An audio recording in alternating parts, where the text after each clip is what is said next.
Para ibu rahimakumullah, alhamdulillah urang teh ayeuna aya di panungtung sasi Zulqa'dah. Tungtung pisan hartosna urang teh sababaraha waktu sababaraha dinten duka enjing ieu teh.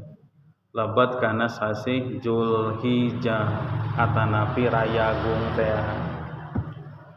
Urang sebagai umat Islam pantes upami urang teh ngabandungan sasih-sasih anu ku Allah ditetepkeun teh Bu sing emut kana kautamianana supaya jadi motivasi dorongan urang keur nyieun katakwaan. Nya ti mimiti urang bulan Ramadan kamari pan urang meninga bulan Ramadan teh bulan anu suci, umat Islam sadayana marema pahala nepikeun karame dimakmurkeun masjid-masjid harita dina bulan Ramadan di setiap lembur. Teras bulan Syawal urang sing emut bulan Syawal teh terus lebet kana musim haji teh geuningannya. Terus lebet kana bulan Dzulqa'dah urang sing uninga bulan Dzulqa'dah kamari teh terus lebet kana sasi haram teh. Ayeuna urang lebet bade lebet kana sasi Zulhijjah. Salian ti lebet kana sasi haram anu opat teh Dzulqa'dah, Zulhijjah, Muharram sareng Rajab. Oge bulan Zulhijjah gaduh kautamian anu khusus. Utamina dina 10 dinten anu ngawitan Ibu. Teu aya amal naon wae oge Bu anu bisa ngelehkeun kautamian amal anu dilaksanakeun dina 10 dinten ngawitan dina Zulhijjah teh. Teu aya amal lain anu tiasa ngabandingan kajaba amalan jalma anu medan perang berjuang ka medan perang terus terbalik deui kajaba namina unggul hartosna bisa meunang ganjaran kasahidan jalma lamun bisa ngalaksanakeun kasayan kataatan ka Allah dina sasi Zulhijjah dina 10 dinten anu ngawitan. Enjing penginten ngawitanna Senin gitu. Urang niatan gitu. Mudah-mudahan urang kalebetkeun jalmi anu ngamulyakeun kana sasi haram. Dari bahasa Nabi mah Ibu disebatkeun teh afdalul ayyam. Pangutami-utamina dinten. Gitu. Jadi upami di dunia ieu dicandak dinten-dinten anu paling utami maka dinten eta teh nyaeta 10 dinten dina Zulhijjah. Bahkan ku para ulama dijadikeun penjelasan tina surat Al-Fajr Bu. Wal fajri walayalin ashri wasyaf'i wal watri. Demi waktu fajar subuh sareng demi malam anu 10. Malam anu 10 eta teh ditafsiran di antawisna teh 10 dinten ngawitan dina sasi Zulhijjah. Tingkatkeun kasayan. Ta Ibu urang teh ayeuna janten emutan teh kieu Bu, kan ieu teh musim haji. Oge sakedap deui musim kurban. Batur mah anu gaduh bakalna jeung gaduh milikna angkat ka Baitullah. Meunang daftar ti sababaraha taun nepikeun ka 11 taun gitu. Urang ngegel curug. Bujeng-bujeng angkat pan daftar ge teu acan. Bujeng-bujeng anu teu acan, anu tos daftar ge teu acan kapanggil mah nya wayahna we ngantosan gitu. Nu aya milikna mah ti ayeuna teh Bu tos naon? Tos nyekel tambang, nungtun tambang anu aya dombaan atawa sapi rek kurban. ningali diri urang sadayana bujang-bujang keur kurban gitu. Karena bakal sadi dinten oge ieu teh meuni asa seuseut. Maka pertanyaan salajengna teh naha Allah Subhanahu wa taala teh asa teu adil gitu.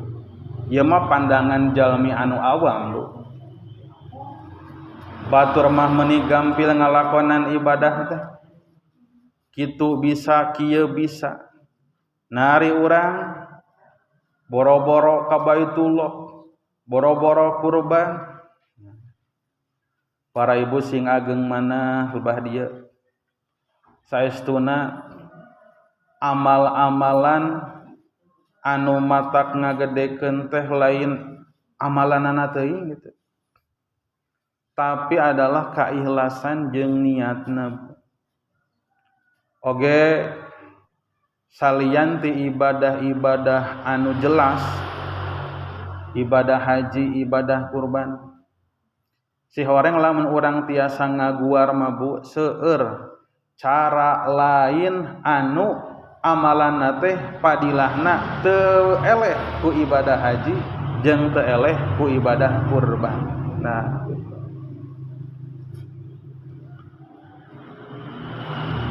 ibadah haji ka Baitullah sae pisan ngalaksanakeun rukun iman rukun Islam. Keur jalema anu teu disempetkeun teu aya takdirna apakah punya kesempatan menang ganjaran anu saperti ibadah haji, maka jawabanana aya pisan. Kumaha carana seueur ka bina-bina.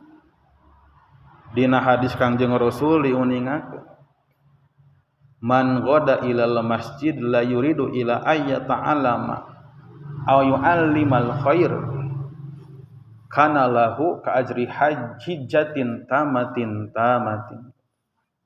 Sajalma anu wanci isuk-isuk asup ka masjid teu boga niat kajaba keur neangan ilmu atawa rek ngawurukan ilmu, maka keur manehna aya ganjaran haji jeung umrah. Mangga Bu, teangan kasempetan jiga kitu. Dina waktos enjing-enjing di mana aya pangawasan anu dilaksanakeunana di masjid, angkat Bu. Buruhna teh sapertikeun haji. Nu kadua, Rasul ngadawukeun ngeunaan salat Isra. Sajalma anu salat subuh berjamaah.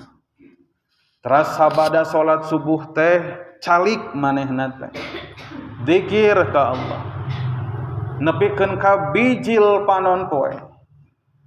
Bijil panon poe manehanana nungguan heula sakedap nepikeun ka panon poena teh katingali naik.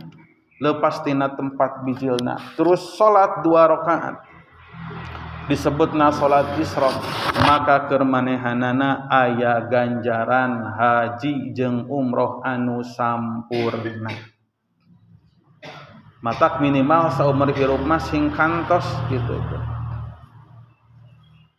Hiji mangsa mah kitu. Saumur hirup mah minimal kedah ngakantos ngalaman gitu. Salat Isra teh. Jadi sabada salat subuh berjamaah saena di masjid kan wae buka masjid oke subuh ka masjid cenah naon gitu. Teras sabadana salat subuh berjamaah calik di tempat salat. Teruskeun ku dzikir.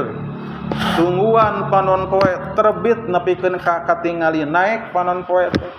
Lamun ninggal kana jam ya kira-kira Ibu jam genep langkung 10 menit oge. Jam genep langkung saparapat beh aman malah gitu. Jadi ti subuh teh sambungkeun calik nepikeun ka jam genep saparapat.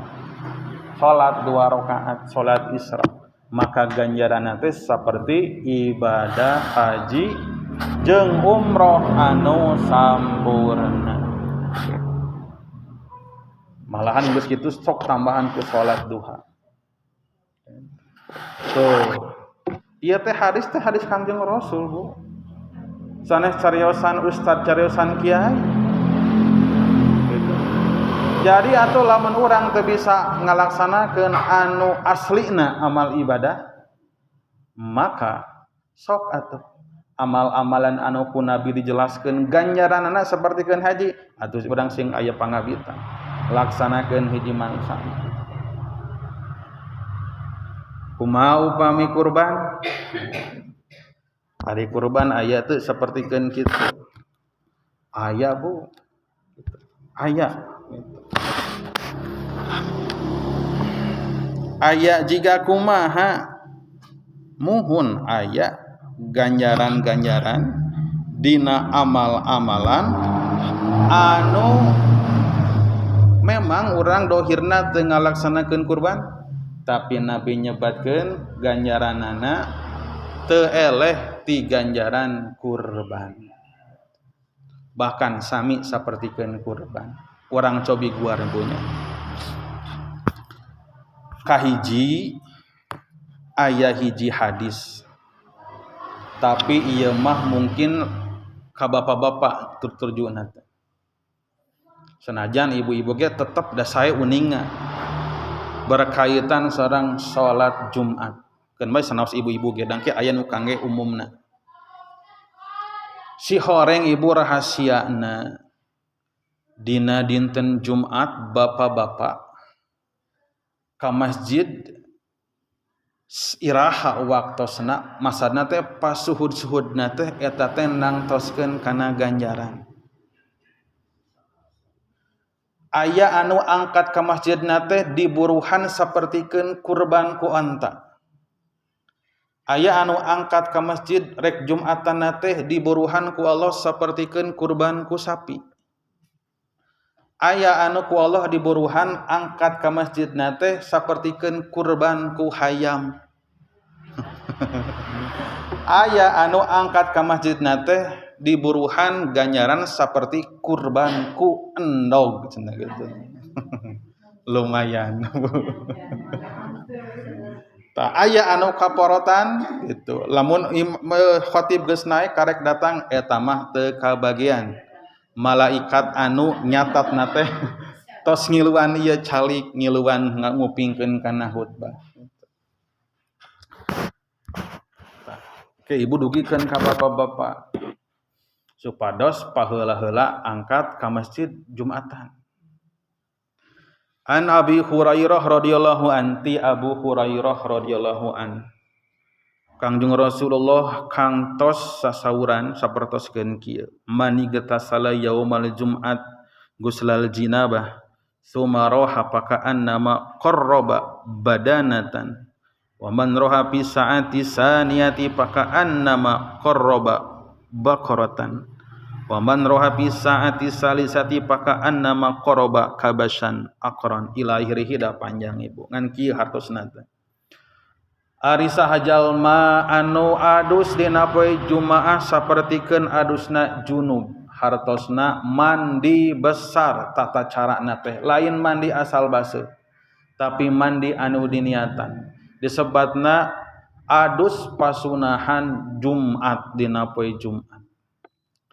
Santosna kitu angkat ka mana? Ka masjid. Berarti suhud pisan ieu teh Bu. Maka ganjaranna teh sapertikeun kurban ku onta. Nah, kurban ku onta kitu langkung ageng ganjaranana tibatan ku sapi sumuhun.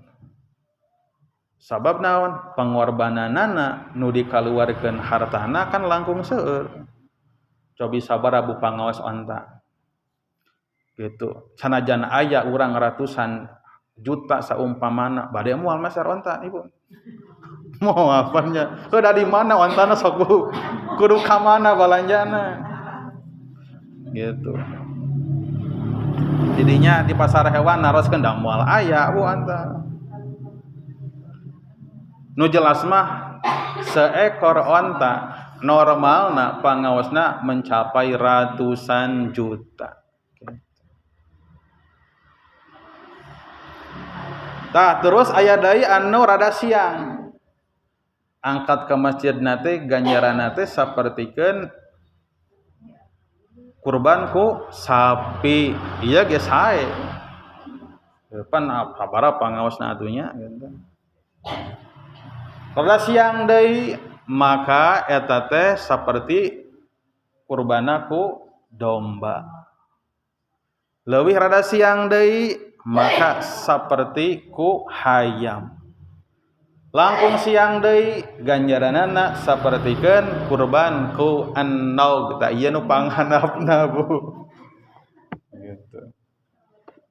Jadi minimal orang teu bisa kurban asodaqah we ku an-naug gitu. Kurban ku an-naug. Tah nu jadi patarosan iraha dina jam sabaraha kada kitu. Tah keur ngamaknaan eta sim kuring nyandak salah sawios penjelasan ti para ulama di antawisna penjelasan Imam Nawawi nyaeta hadal hadis al-hissu ala tabkir ilal jum'at wa ana fadilatahu tahtalifu bihasbi sa'atihi. Ieu hadis teh ngajelaskeun ngeunaan paheula-heula ka masjid, pasuhud-suhud anu mana ganjaranna teh berbeda tergantung kumaha kasuhudanana. Lamun Imam Ibnu Hajar di Fathul Bari nanguningakeun kieu al muradu bi saati saatun latifatun adibatul syamsi ila zawal. Waktosna teh ti enjing-enjing nepikeun ka prung dilaksanakeun salat Jumat. Kira-kira kan tadi teh aya sabaraha macam ku onta, kurban ku sapi, kurban ku domba, ku hayam, ku enog. Ayeuna kira-kira biji leponon poe teh anggaplah jam genep nepikeun ka jam 12 sabaraha jam Bu? Genep jamnya, genep jam. Genep jam we dibagi 5. Nu 5 rupa teh nu hayam teh enog teh 5. Berarti kirang langkung sajam 12 menit. Nyabunya sajam 12 menit.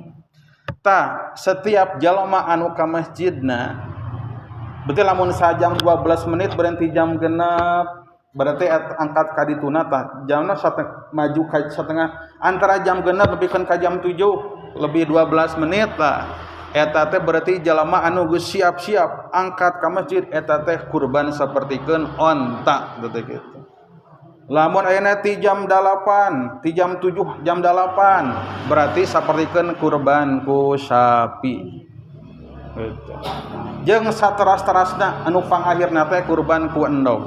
Tah patarosanana Ibu naha aya teu ayeuna bapak-bapak anu angkat Jumatan ti enjing keneh. Teu aya. Nah teu aya benten situasina ayeuna. Dari kapungkur mah nunamina dinten Jumat pangna disebatkeun Saidul Ayam, Idul Fuqara wa Idul Masakin. Jadi nunamina poe Jumat teh ke zaman kapungkur jadi poe anu agung. Jalma ulah ka mamana jadi libur nasional kapungkur. Jalmi teh teu ka mamana tah dimanfaatkeun keur naon mempersiapkeun salat Jumat ti enjing keneh. Ti enjing keneh. Matak teu aneh. Zaman kapungkur bapak-bapak rek Jumatan angkatna jam 6, jam 7, jam 8. Rek naon? Heueuh di masjid nungguan waktos Jumat dieusi ku amal-amalan di masjid teh baca Quran, zikir. Tadi sababaraha pasantren, di sababaraha lembaga pendidikan biasana teh sok dianggo poe Jumat teh keur tolabul ilmu gitu. Aya nu di masjid, aya nu sanes di bangunan masjidna. Ngan intina mah eta teh Bu nerapkeun eta. Jadi teh enjing keneh teh dieusian kegiatanana ku ngaos tolabul ilmi gitu teh. pasuhud-suhud supaya naon kabagian engke lamun Jumatan teh dietang kurban sapertikeun ku onta ku sapi gitu. Urang sadayana da yakin ibu-ibu ge can pernah ningali langsung di urang anu kurban ku onta. Ibu kantos teh can. Tuh acan. Boro-boro ku onta ku sapi ge pan jarangnya urang teh gitu. Jadi maksudna teh sanaos ibu-ibu mau kepanginten moal Jumatan nyebunya, tapi ari uninga mah babieu kedah. Minimal nyari dugikeun gitu. Ka putra berapa suhud gitu ka masjid teh. Pan meureunnan sarua jeung kurbanku ti keluarga meureun gitu teh. Tah maksudna teh si horeng Allah Subhanahu wa taala nyimpen rahasia di amal-amalan tertentu. Lamun tadi dina bab haji masuk cenah tolabun ilmu isuk-isuk di masjid atawa sok laksanakeun salat Isra meunang anjeun ganjaran haji. Tah dina bab kurban mah diantawisna kieu pasuhud-suhud. Ari di urang cenah kumaha pan baroga gawe jeung kegiatan poe Jumaah teh. Lamun urang kondisina sapertoskeun kitu kumaha cara nerapkeunana? Atuh sakamampuan urang we pasuhud-suhud. Da sim kuring yakin jalmi anu dambel dina poe Jumaat datar nepikeun ka di halangan salat Jumat gitu. Lamun dunungan mah kudunungan. Da biasana ge sok aya istirahat heula. Jam 11 biasana beres gitu nya. Atau setengah 11 da. Atau lamun beresna jam 11 langsung we ka masjid. Ieu mah keur bapak-bapak. Da ibu mah panginten tara Jumatan. Tapi bilih hiji waktu ibu hayang ngarosan salat Jumat mah enggak Bu, da mulai nu nyarek atuh. Moal sah gitu, sah gitu. Ngan panginten ibu mah sanes ahli, maksudna teh sanes anu digero. Tetap kewajiban salat lohorna aya.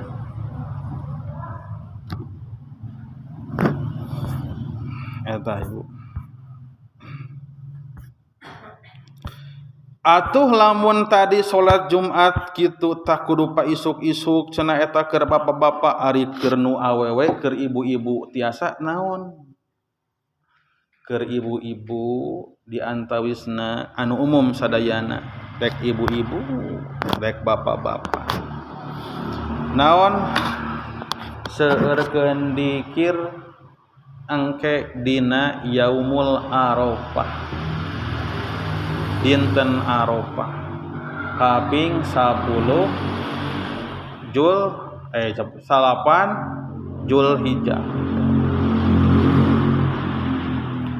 Pan urang sok saum nya teh sakantenna kaping 8 kaping salapan 10na pan lebaran nyabunya gitu. Tah ulah leupas dikir dina dinten Arafah teh. Dikir nu mana wae. Nu mana wae perbanyak dikir utamina mah deui dikir anu sabada salat eta dikir anu paling top eta anu 33 kali subhanallah 33 kali alhamdulillah Allahu akbar tah eta mah kade ulah nepikeun ka dikantunkeun ibu eta mah seolah seperangkat sareng salat ulah dipisahkeun eta talamun ngeuna ngan dilaksanakeunana dina dinten Arafah eta teh aya ganjaran sapertikeun kurban eta teh sapertikeun kurban. Tapi lain hartina ngagugurkeun kana pasunahan anu aya. Ulah kieu ye keur kurban aya rek milih nu enteng we rek dikir we hungkul gitu. Dina dinten Arafah gitu. Ari aya mah keur kurban laksanakeun kurban. Itu laksanakeun. Jadi ulah alit mana Allah Subhanahu wa taala teu weleh maparin keadilan dina sagala bidang sagala hal dina bab ibadah. Itu malahan pangeningan aya riwayat anu masyhur pisan Ibnu Mubarak teh geuningan teh. Anu mana aya jalma anu henteu angkat ka Baitullah tapi kaimpenkeun impenan jalma saleh ya Bu ya, para ulama. Kaimpenkeun teh aya di tanah suci gitu. Terus didatangan ku malaikat eta ulama nu ngimpen teh gitu. Nepikeun ka naon cenah? Ieu jamaah haji tahun ayeuna hiji ge teu aya anu mabrur. Ngan pedah aya jalma anu boga amal saleh. Bahkan jalmana teu angkat ka tanah suci na tah lantaran kahadian eta ieu jamaah haji tahun ayeuna teh jadi mabrur ku amal saleh eta. Tah nu matak ngageungkeun kana amal teh nyaeta kaikhlasan sareng niat anu sae. Para ibu rahimakumullah, Allah Subhanahu wa taala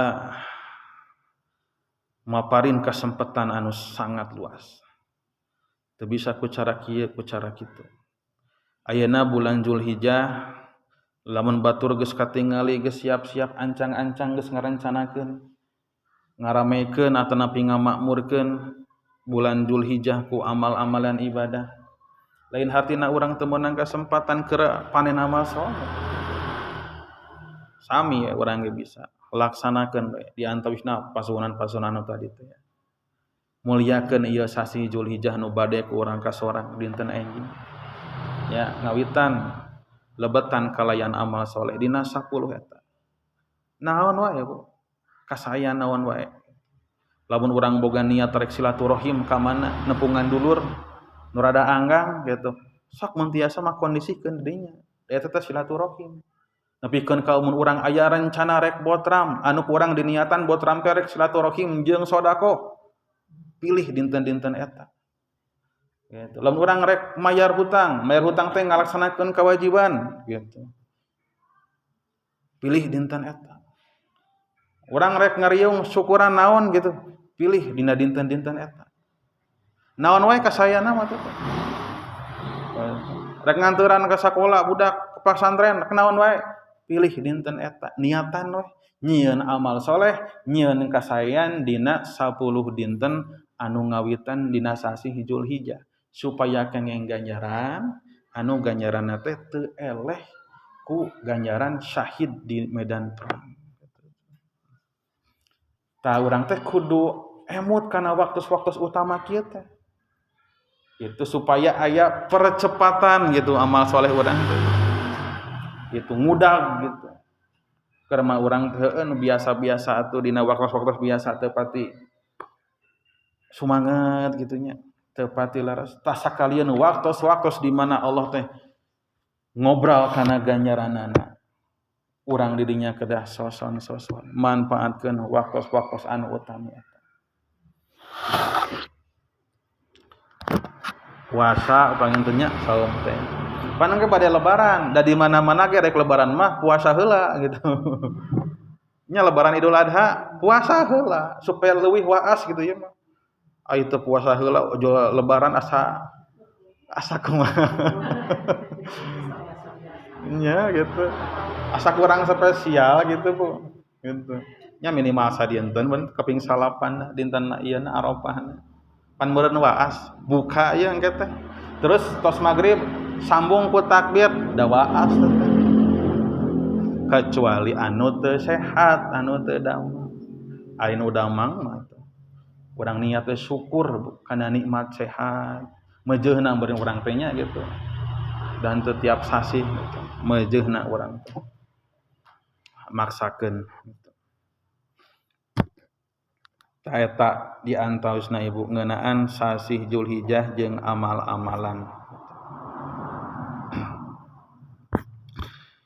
Salajengna para ibu rahimakumullah ya. Keun ieu mah anggap we tadi bubuka ngan ayeuna mah simkuring sakedik gitu Bu. Aya patarosan deui anu berkaitan sareng masalah salat. Kumaha patarosanana kieu Ibu patarosanna teh. Ibu sadi dinten pasti mendakan Ibu. Hiji kondisi bade tuang jeung bade salat. Santos kitu Bu nya abdi osok pisan nuju di padamelan jeung babaturan dina obrolan teh ning salat heula mending dar heula nya gitu. Salat heula dar heula nya ieu teh obrolan anu biasa tapi kadinakeun diemutan peryogi jawaban ieu teh Bu. Salat heula dahar heula cik lamun keuna ka ibu ya ieu tos lapar menang ngaliwat gitunya gitu. Pokona tos siap. Aya teh ngong adan. Cik ibu nalika ibu anu kaalamanana ku ibu gitu. Nalika ditaros mending salat heula mending makan heula. Cik ibu bade mana heula? Salat heula. Moal tuang heula.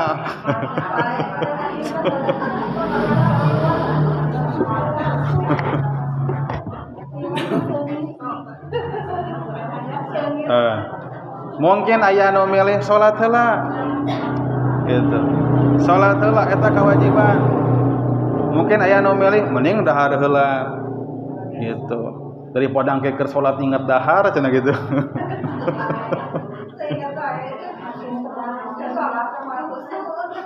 Ieu punya lamun nu jadi alasanana mending dahar heula sabab bisi engke keur salat inget dahar tah. Kieu Bu masalahna mah sabenerna mah lamun keur salat inget dahar da teu batal salatna mah teh. Jadi kieu ibu saestuna bade milih anu mana wae oge, bade salat heula, bade dahar heula. Intina eta dua pilihan teh kudu dina raraga ngajaga salat, ngamulyakeun salat. Jadi pilihan anu mana wae intina kudu dinu raraga ngajaga ngamulyakeun salat. Kumaha kitu guaranana kieu Bu? Memang di antara rukhsah peraturan dina bab fikih pamakruhan salat teh nyaeta dina kondisi anu lapar temen lapar. Jadi dina kondisi ibu teh ye bade salat bade tuang heug lapar mun geus ngadareg-deg ya kumaha tah tuang heula lamun sakirana ngadeg-deg gitu lapar pisan gitu. Tapi tingali waktos. Maksudna kumaha lamun waktosna cukup. Lamun urang milih tuang heula waktosna masih kene bakal kabujeng urang salat dina waktosna sok berarti urang tuang heula. Tapi upami parantos mepet jeung khawatir teu cukup waktosna di dinya mah mending makan dul salat heula jeung makan dulu. Salat heula kajian teuing salat bari mawa pamakruhan daripada urang teu kaburu salat dina eta waktos. Nganu jadi masalah teh deui kieu Bu. Terutama bapak-bapak. Geus beres tuang teh lah tos sangu teh sok katutuluyan teh. Sok katutuluyan make jeung aya cuci mulut, aya udud, aya kopi, aya ngemil. Tungtungna urang milih keputusan rek kulem di kulem heula. Urang milih keputusan rek makan heula. Maksudna tadi teh rek ngamulyakeun salat, bisi salatna teu bener, lamun ternyata kitu buktosna mah kalah katutuluyan, jadi kalah ngahinakeun kana salat sabab jadi ngangke asupna teh. Jadi atuh kumaha?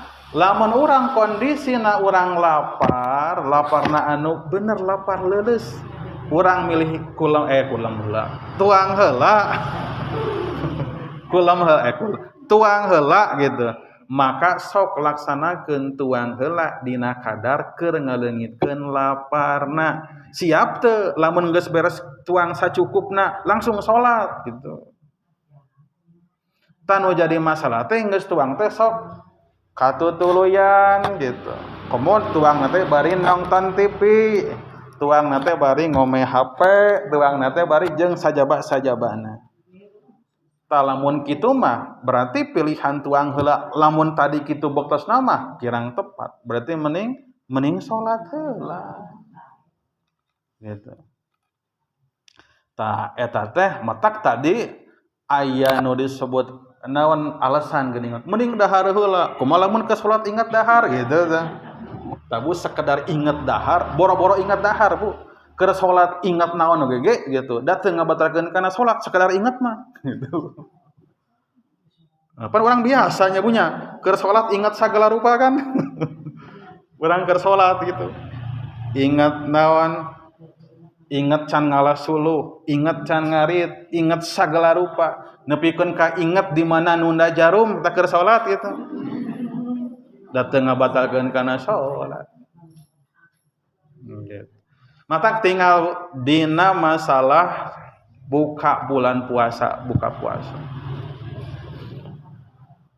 Maka kumaha nu pangsaena bulan puasa urang bulan Ramadan atau puasa gitu. Utamina bulan Ramadan. Matak anu pasunahan teh kan aya istilah takjil heula. Ngabatalan kunaon? Ku cai supaya leungit dahagana.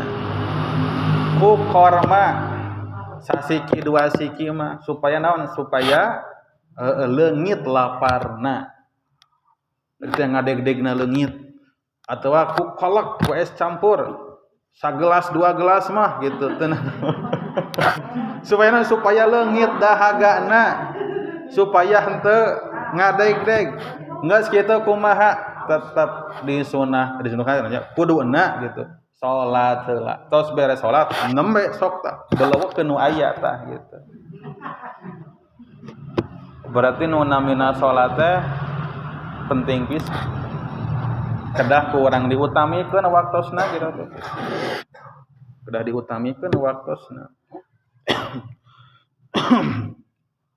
jadi lamun urang kondisina ternyata tuang urang sama dalkeun gitu kalah kakat tuluyan kersim kudu mah sapribadieun gitu kadang-kadang gitu nya heuh keur eling mah kitu milihna teh Bu sanajan lapar salat heula we gitu salat heula sabab naon sok kateterusan rumaos sing mah gitu sok kateterusan gitu geus makan teh pantara cukup ku ieu gitu tak cukup ku sangu wungkul jeung hayang tambah kuno lain tamih deui Bu dampakna ternyata anu kurang kacipta-cipta teh geus direncanakeun heuh da bisi keur salat ingat dahar urang teh milih dahar heula ternyata naon anu terjadi lantaran daharna model kitu sagala dihuapkeun maka tidinya teh nyambung kana tunduh salat teh bari mawa tunduh atuh naon bedana tadi teh salat mawa lapar jeung salat mawa tunduh kana keheadna punya sami malahan cobi ku ibu bandingkeun Bu jalma salat bari mawa lapar bari nahan lapar jeung jalmi anu salat bari mawa tunduh kira-kira Bu bayangkeun ku ibu leuwih ngarepotkeun mana leuwih repot mana leuwih repot salat bari nahan tunduh ari jalma lamun salat bari nahan lapar pasti nyaring pasti tapi lamun jalma salat bari nahan tunduh aduh engkena teh bakal leungit pipikiran teh Bu geus moal fokus gitu bakal kacampuran ku heuai geuningannya terus kita bakal naon kadang-kadang ngalenyap gitu ngalenyap leung lamun ngalenyap na eusan kadang-kadang aya anu ngalenyapna teh heuh geus asup kana pantok kulem napikeun ka keur tengah-tengah salat ngagubrak gitu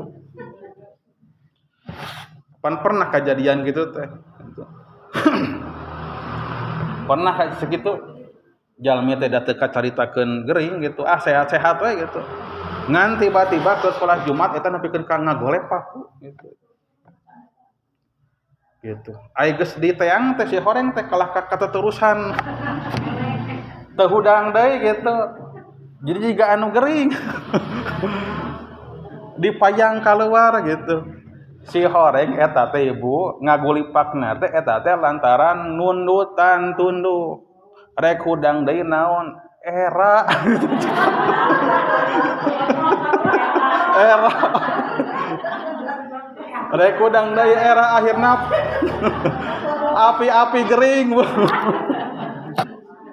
Api-api gering nepi ka dipayang gitu keluar gitu, dibare nginum, diupahan juga. Geus beres Jumatan mah langsung gitu. Iya deui, singkil deui teh Bu gitu. Benang dambel deui. Tab si horeng ngerepotkeun nih salat nahan tunduh daripada salat nahan lapar. Gitu. Ya mah pada sering pisan kaalaman gitu. Keur daripada melantai pan kadang-kadang sok ngaliwat sim kuring teh gitu Bu. Jeung babaturan teh gitu. Ngong ada nih salat heula dahar heula. Salat heula dahar heula. Milih dahar heula kata terusan teh. Geus salat heula gitu teh. Gejang jauh. Para ibu sadayana matak nu namina salat mah kitunya. Urang teh pan engke teh gambaran salat teh kumaha urang ayeuna memperlakukan salat. Engke salat teh bakal ngawujud sosok anu wallahu alam rupana sapertoskeun kumaha.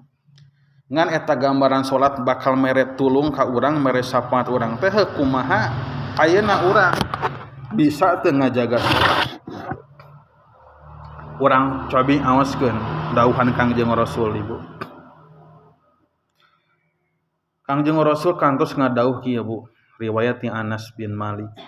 Man sholat sholawatil liwaqtiha wa asbaghalha wudu'aha wa atammalaha qiyamaha wa uswaha wa ruk'aha wa sujudaha rajat wa hiya baydha muspiratun taqulu hafidhukallahu kama hafidhani ila akhirih. Ari saha jalma anu salat 5 waktu utamina dina waktosna maksudna teh begitu aya dina waktuna urang keur nyalse teu diengke-engke. Teras nyampurnakeun kana wuduna, nyampurnakeun kana nangtungna, ngusahakeun kahusuanana, rukuna, sujudna, tumaninahna. Maka engke salat teh bakal kaluar dina kaayaan bodas. Rupana teh pikaresepeun sapertikeun jalma anu sehat anu teu kurang giji. Pikaresepeun gitu. Terus eta salat teh bakal nyarita kumaha pokna hafidhakallahu kama hafidtani. Mudah-mudahan semoga Allah ngajaga ngariksa anjeun sapertikeun anjeun ngajaga kami. Ceuk salat teh kitu.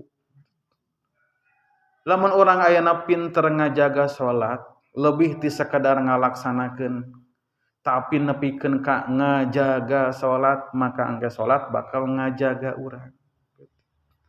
Tapi lamun salatna urang teu bisa dijaga, maka sabalikna eta salat teh bakal kaluar nembongan ka urang dina kaayaan hideung rupana teh bari ceking, begang, jiga anu kakurangan giji.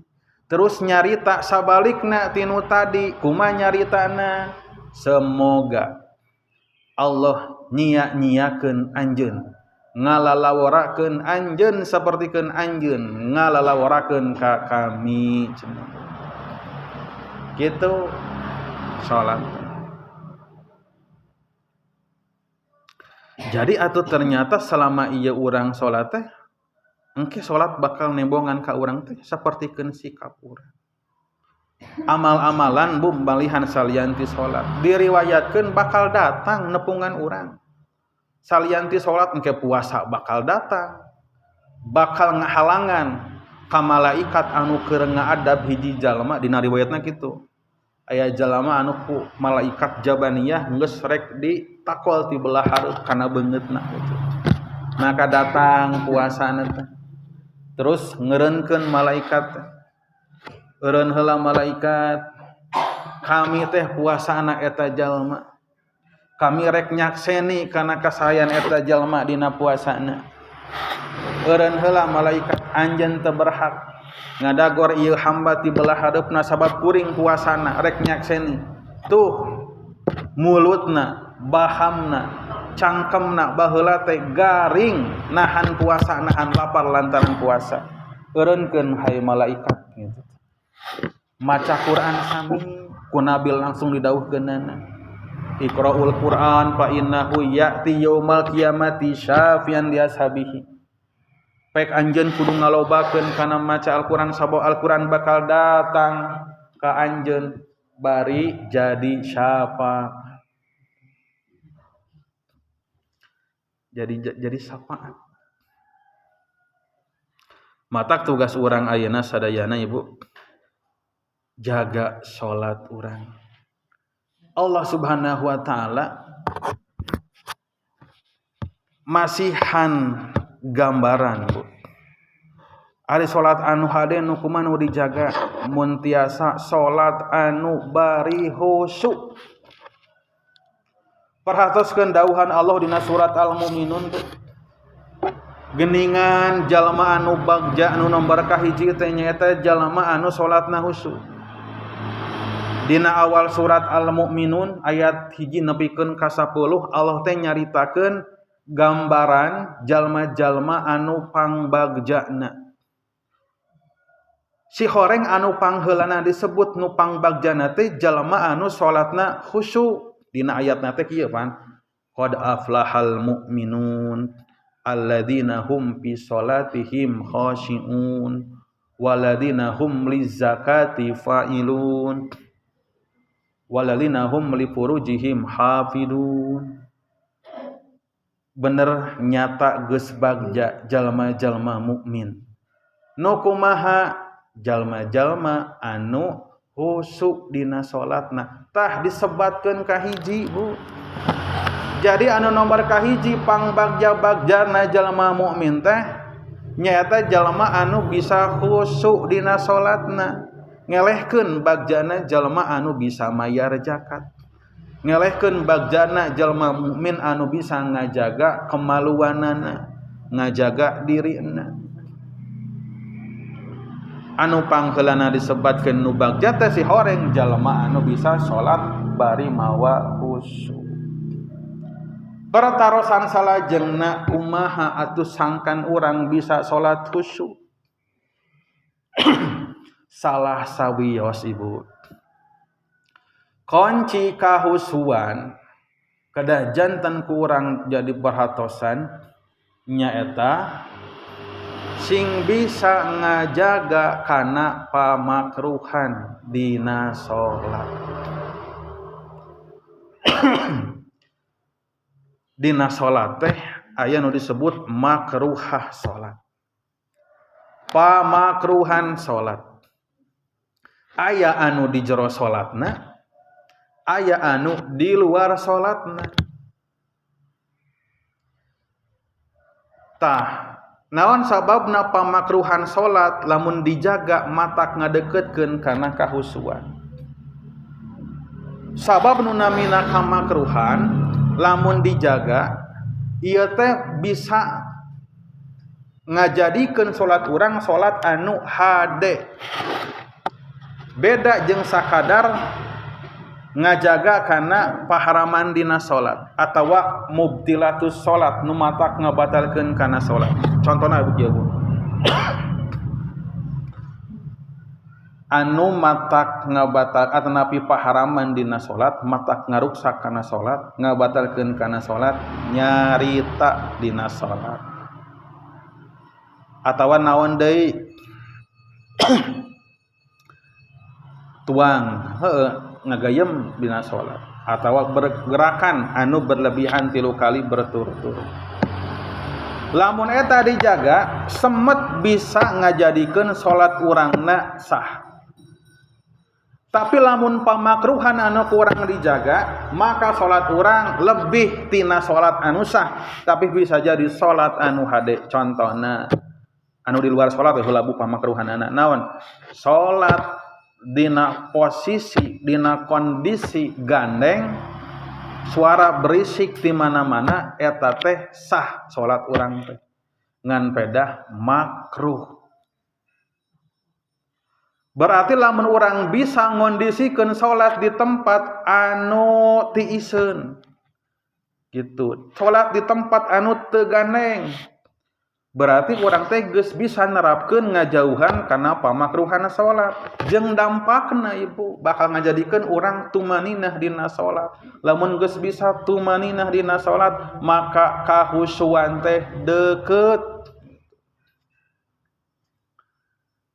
Jadi urang teh kedah milih kondisi salat teh salat anu ulah garandeng.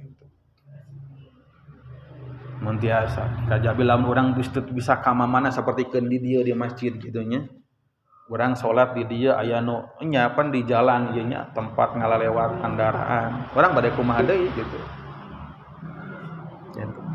Ngan manginten urang pilih lamun misalkan kieu lamun di bumi urang bade milih tempat salat, khususkeun tempat salat sok posisikeun anu teu ganeng gitu. Pilih we di mana? Ngadambel space di tempat di bumi urang belah mana ya anu moal gandeng. Terus lamun urang rek salat di hiji tempat di mana perhatikeun gitu, kondisikeun gitu. Ulah gararandeng beureunan jalma nu aya teh gitu. Ulah ngarobrol gitu. Komo lamun di gigireun anu salat aya nu ngomongkeun makalah ka wah ngabola ka mana-mana gitu. Kenna teh leungit bu kausuan. Jadi ulah gandeng. Maksudna teh urang salat Bu di tempat kieu, tempat kendaraan ngalewat. Salat nepikeun kanu di gigireunna lagi misalkeun aya acara nu hajatan pan sok nanggap naon gitu geuningannya nu tatabeuhan gitu. Sah teh salatna? Sah. Tapi cobi raoskeun. Sanajan salatna sah, tapi urang teh bakal katungtun kunaon? Aku eta ku suara eta. Orang salat gigireunna teh aya musik gitu, tarik depan. Bisa-bisa orang teh kalau kabawakeun jadi nyanyi gitu.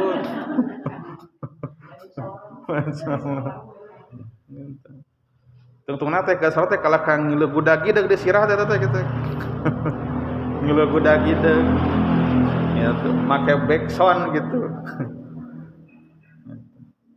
Termasuk di antawis pamakruhan salat teh. Wih deui kana tadi Bu. Salat bari nahan lapar hukumna teh makruh. Salat bari nahan tunduh hukumna makruh. Salat bari nahan nyeri hukumna makruh. Salat bari nahan kakeheul makruh. Matak ulah bakal langsung ke kondisi kitu mah. Gitu. Matak sok tadi teh lamun bener-bener urang karena lapar rek jadi alasan rek milih lapar makan heula tadi teh aku buru-buru. Tamasadna teh sadayana urang ye. Sadayana tadi teh gitu. Kudu urang bisa ngondisikeun salat anu saeta supaya tiasa deukeut kana kahusuan. Sabalamun salat bari mawa lapar, heuh tadi teh tebih kana khusyuk. Salat bari mawa tunduh bakal tebih kana kahusuan. Salat bari nahan nyeri tebih kana kahusuan. Salat bari nahan tiris bakal tebih kana kahusuan. Mata kedah dina kondisi-kondisi anu pangsae. Eta. Kumaha urang cara nerapkeunana? Heuh nya eta we Bu. Tadi teh aya nama cobi urang sebatan ibunya urang terehkeun urang sebatan. Kondisi-kondisi anu urang teh dimakruhkeun salat. Dimakruhkeun teh supaya urang teh deukeut gitu kana kahusuan. Deukeut kana kahusuan. Naon atuh diantawisna? Tah diantawisna jalmi nya eta tadi teh sebatan. Dina nahan kahampangan. Mata upami urang rek salat hoyong kahampangan heula. Ulah maksakeun salat bari mawa bari nahan hoyong kahampangan. Hoyong miceu nahan ateu Nah, pengalaman nahan-nahan lah gitu Bu. Nahan atel, nahan nyeri, nahan naon, sok kondisikeun heula. Nahan capek, hareudang termasuk teh Bu. Lamun urang memungkinkeun mah mandi heula. Ada moal ka mamana, heupan rek nepungan Gusti Allah dina salat urang gitu. Piraku gitu arek nepungan dunungan meuni kuat ka ngagaya gitu. Meuni teu meunang aya nu tinggalin. Itu ulah aya nu kalewat gitu dangdan teh. Ada rek nepungan anu nyiptakeun urang gitu. Meuni asa berat pira rek mandi oge gitu. Tah perjuangan urang dina ngamumule salat teh ieu teh perjuangan anu nya saestuna dina agama urang ieu teh. Naon atuh ibadah nu pangcaketna anu sada dinten iwati salat gitu. Ayeuna di dunia can pati katingali dina salat naon atuh buahna gitu. Di akhirat mah justru anu ayeuna kurang teu katingali teh engke bakal jelas pisan. Eta pisan anu kurang dipikabutuh di alam akhirat ladang tina amal ibadah urang sadi dinten. Nahan naon deui? Nahan nu kitu nya teh. Nahan nu kara itu capek, emosi tah. Mentak lamun keur ambek ulah waka salat, duduk heula mah gitu. Calik heula Bu minimal lamun aya jalma keur ambek geul gitu. Ki warang calik heula. Calik heula, tenangkeun, wudu heula. Tadi teh deui kecuali lamun waktu salatna geus bener-bener mepet. Ari aya kana waktos mah sok kondisikeun. Ta eta di luar salat. Ayeuna dina keur salatna kumaha keur salatna Ibu keur salatna. Seueur kondisi-kondisi makruh keur salat. Di antawisna kumaha? Salatna dihareupeun anu kulem teh. Atau naon salat bari peureum Bu. Ulah ti mimiti takbir Allahu Akbar peureum. Bisi kata terusan. Gitu. Kecuali lamun sawaktu-waktos peureum gitu punya. Nu dimakruhkeun teh urang salat bari peureum. Lami gitu peureumna. Kecuali sawaktu-waktu misalkan dina keur ngaos susuratan supaya ingat urang teh gitu bari peureum eta. Ta eta mah teh sawios. Ieu mah salat teh bari peureum gitu. Tak termasuk ku para ulama dikiaskeun Bu. Nu namina peureum teh kan poek. Tah salat di tempat anu poek atawa salat bari mareuman lampu meureun ayeuna mah kitu tah. Eta teh kalebet kondisi anu dimakruhkeun. Matak sing caang tempat salat teh. Caangkeun atawa ulah jahil ka batur keur salat dijepretkeun eta di pencet stop kontakna cenah ka poe. Eta tah kadang-kadang jamaah di masjid sok aya nu kitu geus puguh aya keneh nu keur salat cetrek pikeun ka poe. Aduh eta jalmi eta. Itu. Tah, terus naon deui? Nya nu tempat gandeng teh gitu. Yang bujang gandeng ku hal ieu Bu. Ku dikir ku ieu ge. Aosan mun aya urang nu jalma keur salat urang maca Al-Qur'an launkeun gitu. Komo ngobrol mah gitu. Komo ngobrol mah gitu. Tah gitu. Para ibu sadayana intina we kitu nya. Intina urang sadayana teh nyaeta ngamumule salat pantau kahusuan aya dina ngajauhan pamakruhan. Ari ngajauhan paharaman dina salat mah sekedar keur jadina salat. Tapi lamun bisa ngajauhan kana pamakruhan salat, ieu teh pantau keur bisa asup kana kahusuan. Lamun deui tadi aya nu naroskeun mending dahar heula mending salat heula, geus ulah salat heula. Ari kira-kirana urang moal pingsan mah gitu. Mudah-mudahan urang sadayana jadi jalmi-jalmi anu tiasa ngamumule salat, ngajaga salat supaya naon salat teh datang ka urang dina sosok anu teu kurang hiji anu pikaresepeun bener bisa jadi pembela urang sadayana. Mudah-mudahan aya manfaatna urang pungkas kalayan doa ibu sadayana. Mudah-mudahan ieu majelis jadi jalan kokocoran jalan urang ngaraih ilmu anu manfaat tambih-tambih katakwaan ka Allah. Oge dina menyongsong dinten-dinten anu mulia Zulhijjah teh urang tiasa ngalebetan kalayan amal ibadahna. Oge berkana ieu majelis hing jadi wasilah urang sadayana kengeng jalan keluar tina sagala rupi permasalahan kehidupan urang, dipaparin rezeki anu halal thayyib berkah, oge dipaparin yuswa anu berkah ceep dina ibadah. Amin ya Allah ya rabbal alamin. Al hadiniyah al Fatihah. A'udzubillahi